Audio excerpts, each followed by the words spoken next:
இலங்கை உள்ளூராட்சி மன்ற வரலாற்றிலேயே இதுவரைக்கும் கேள்விப்படாத அளவுல நடந்த மிகப்பெரிய ஊழல் சம்பவங்கள், அது மட்டும் இல்லாம மாஃபியாக்கள் அப்படின்னு சொல்லி பல தகவல்கள் இப்போ வெளிச்சத்துக்கு வர ஆரம்பிச்சிருக்கு. அதுலயும் மிக முக்கியமா கொழும்பு மாநகர சபையில பல பில்லியன் கணக்கான ஊழல்கள் நடந்திருக்கதா இப்போ ஒரு சில தகவல்கள் வெளியாயிட்டு இருக்கக்கூடிய பின்னணியில முன்னாள் மேயர் ரோசி சேனாநாயக்க உட்பட கொழும்பு மாநகர சபையோட 108 உறுப்பினர்களுக்கு எதிராக இப்போ சட்டம் தீவிர நடவடிக்கை எடுக்க ஆரம்பிச்சிருக்கு. அது மட்டும் இல்லாம இந்த கொள்ளை சம்பவங்கள் தொடர்பா, இந்த ஊழல் வழக்குகள் தொடர்பா விசாரிச்சுக்கிட்டு இருக்கக்கூடிய ஜனாதிபதி விசாரணை ஆணைக்குழுவோட பதவி காலத்தை இன்னும் 6 மாதங்களுக்கு ஜனாதிபதி அனுரகுமார திசாநாயக் அவர்கள் நீட்டிச்சிருக்காரு. இப்போ வெளிவந்துட்டு இருக்கக்கூடிய இந்த ஊழல் வழக்குகளோட பின்னணி என்ன, இதோட விசாரணைகள் எந்த கட்டத்துல இருக்கு, இன்னும் என்னென்ன தகவல்கள் வெளிவர போகுது அப்படிங்கறது தொடர்பா இந்த வீடியோல பார்க்கலாம். ஸ்ரீ காளிமாதா ஜோதிடம். உலக புகழ்பெற்ற ஜோதிடர் பண்டித் மகாராஜா. காதல், கல்யாணம், உத்தியோகம், வியாபாரம், கல்வி, குழந்தை பாக்கியம் மற்றும் மந்திர சூனிய பிரச்சனைகளுக்கு நிரந்தர தீர்வு. 2010ஆம் ஆண்டுல இருந்து 2025ஆம் ஆண்டு வரைக்குமான 15 வருட கால பகுதிக்குள்ள கொழும்பு மாநகர சபையில நடந்ததா சொல்லப்படக்கூடிய ஊழல், மோசடி, குற்றவியல், நம்பிக்கை மீறல், அதிகார துஷ்பிரயோகம், அது மட்டும் இல்லாம சட்டவிரோத கொள்முதல் முறைகேடு, இது எல்லாத்தையுமே விசாரிக்கிறதுக்காக ஜனாதிபதி அனுரகுமார திசாநாயக்க மூலமா ஒரு விசேட ஜனாதிபதி விசாரணை ஆணைக்குழு நியமிக்கப்பட்டது. முன்னாள் உயர் நீதிமன்ற நீதிபதி பியசேன ரணசிங்க தலைமையில நியமிக்கப்பட்ட இந்த விசாரணை ஆணைக்குழுவோட பதவிக்காலம் நேற்றைய தினத்தோட முடிவடைகிறதுக்கு இருந்தது. ஆனா இப்போ வெளியாயிட்டு இருக்கக்கூடிய தகவல்களோட அடிப்படையில ஜனாதிபதி அனுரகுமார திசாநாயக்க மூலமா இந்த விசாரணை ஆணைக்குழுவோட பதவிக்காலம் நீட்டிக்கப்பட்டிருக்கு.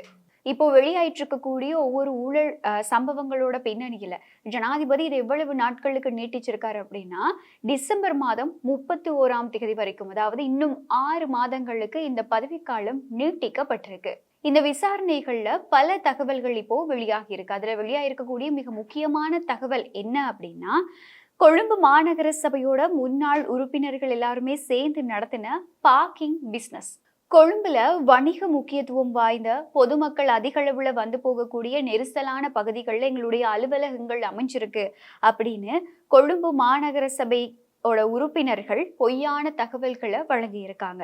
இந்த தகவல்களை வழங்கினது மட்டும் இல்லாம எங்களுடைய அலுவலகத்திற்கு வரக்கூடிய பொதுமக்களோட வாகனங்களை நிறுத்துறதுக்கு ஒரு இடம் வேணும் அப்படின்னு கோரிக்கையும் முன்வைக்கப்பட்டிருக்கு.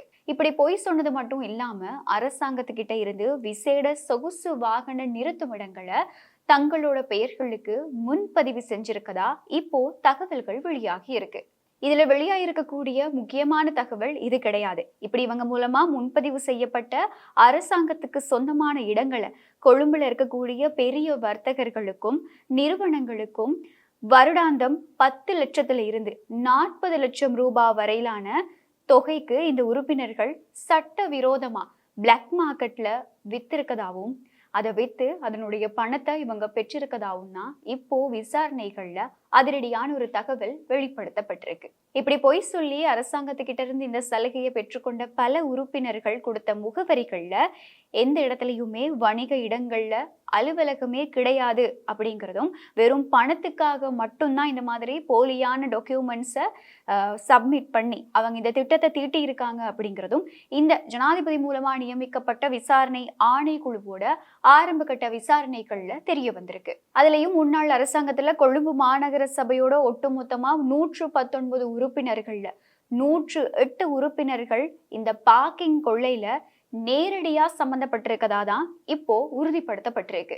அதாவது சிம்பிளா சொல்லணும் அப்படின்னா, கொழும்பு மாநகர சபையில 90% அதிகமான மக்கள் பிரதிநிதிகள் இந்த சம்பவத்துல ஈடுபட்டிருக்காங்க.